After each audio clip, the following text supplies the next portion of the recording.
Agora, é interessante isso, né? Quer dizer, essa forma de se viver nos trópicos, né? Essa coisa da tropicalidade também, que a gente absorveu muito isso aqui no Brasil, né? O Brasil, ele se forma nessa miscigenação, o Darcy Ribeiro já dizia, o mestiço é que é o bom, né?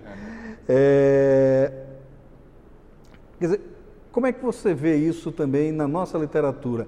Porque a nossa literatura acaba também, de certa forma, vocês leem um pouco lá dos nossos autores, quer dizer, como é que você vê essa presença dessa tropicalidade na literatura brasileira? Vocês têm visto isso, têm olhado, enfim? Bom, eu notei isto, os livros dos escritores brasileiros que eu li mais, o escritor brasileiro que eu li mais foi, de facto, Jorge Amado. Creio ter lido todas as obras conhecidas que eu conheci, que ele publicou. Também li bastante do Érico Veríssimo, os outros mais modernos, portanto, vou lendo, e eu penso que essa presença de mestiçagem é mais notada no Jorge Amado. Não se sente isto, por exemplo, não me lembro de ter sentido isto, por exemplo, escritores como Érico Veríssimo, escritores como como publicou agora, que é cantor e virou escritor também, do Chico Buarque. Neste momento, a presença dos escritores, de novos escritores brasileiros em Cabo Verde não é frequente, porque nós lemos os escritores brasileiros publicados em Portugal. Nós já não temos contacto direto já entre Brasil e Portugal, de tal modo, inclusivamente, que há dias fez-se uma feira do livro em Cabo Verde, foram convidadas algumas editoras brasileiras, penso que através da Embaixada, mas isto eram apenas presentes, não se procedeu à venda dos livros. Portanto, conhecemos mal, neste momento, a literatura que se está a produzir no Brasil, fora aquela que surge via Portugal. De maneira que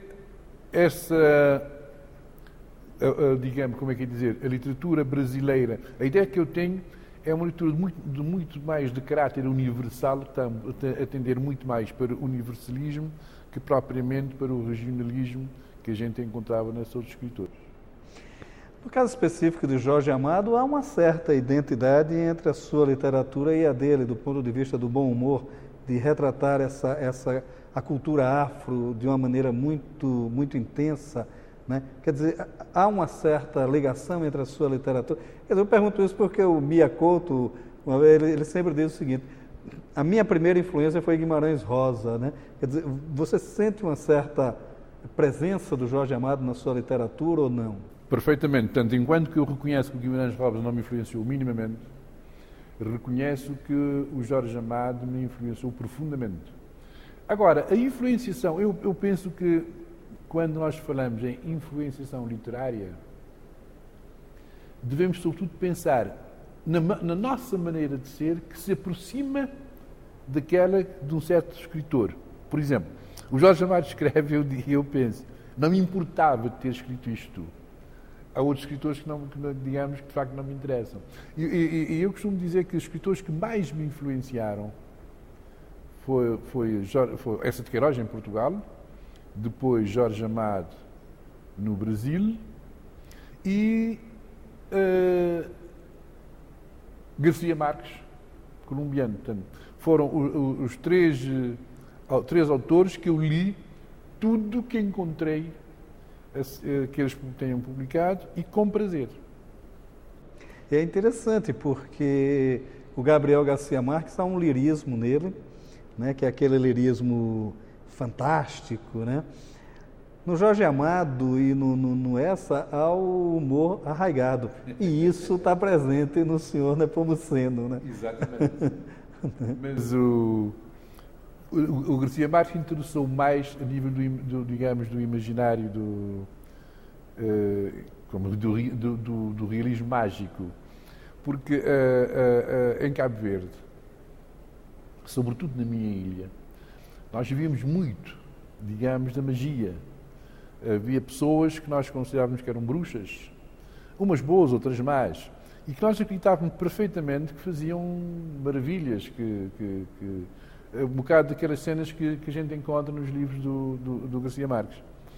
E eu vi aquilo, aliás, conhecendo aquilo da minha realidade, mas dizia, eu não posso escrever sobre isto, porque as pessoas vão dizer, bom, esse gajo é maluco. Mas depois de ler Garcia Marques, disse, afinal eu posso escrever sobre o que eu quiser.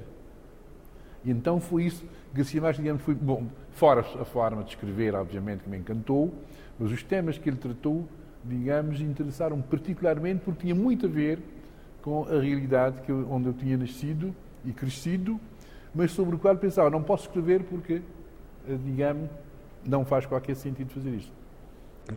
Ele, de certa forma, desperta ainda mais o escritor. Exatamente.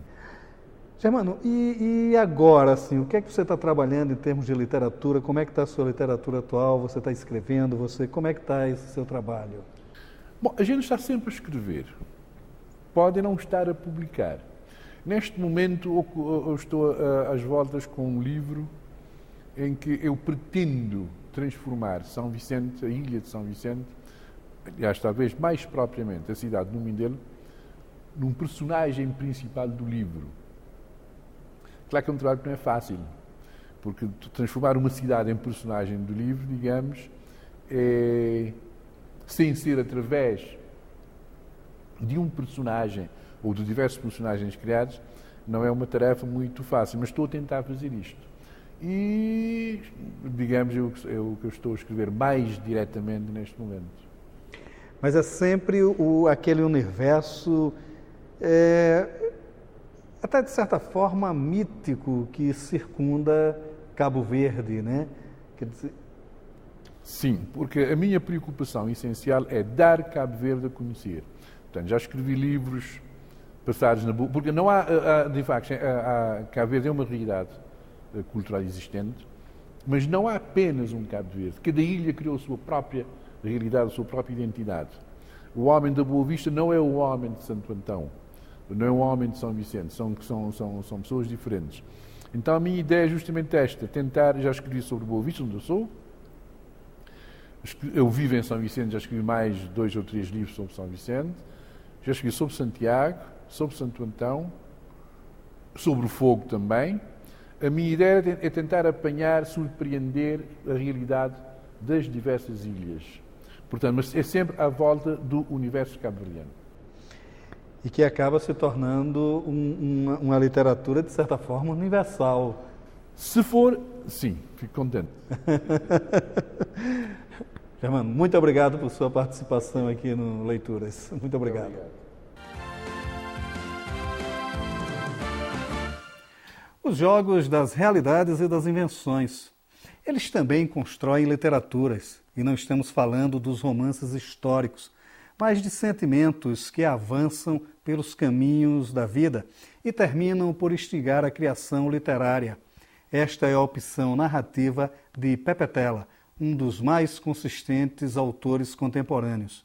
Seu mais novo romance, Açu, o Sombreiro, lançado pela Leia, fala de um tempo de dores, o período colonial angolano, os séculos XVI e XVII. Um sacerdote de sangue judeu, mas de nome cristão, Simão de Oliveira, narra a opressão que cai sobre a parte da África dominada por Manuel Cerveira Pereira, o conquistador de Benguela. Sua narrativa, no entanto, se estende e vai se debulhando uma nação ameaçada por uma colonização cruel, mas a intenção do autor vai além do pressuposto histórico. O que está em jogo é a pouca humanidade que permeia a ação dos dominadores, e eles trazem este sentimento como código em todas as épocas. Assim, falando de um momento da história, Pepe Tela transita de fato por todos os estágios da vida, inclusive o tempo presente. Outros sentimentos, além do protesto humanitário, instigam os escritores. O mais recorrente deles é o amor, a paixão. Tema já tantas vezes cantado, no entanto, ainda é possível encontrar originalidade quando retomado Isso se dá no novo romance de Francisco Azevedo, Doce Gabito, lançado pela Record.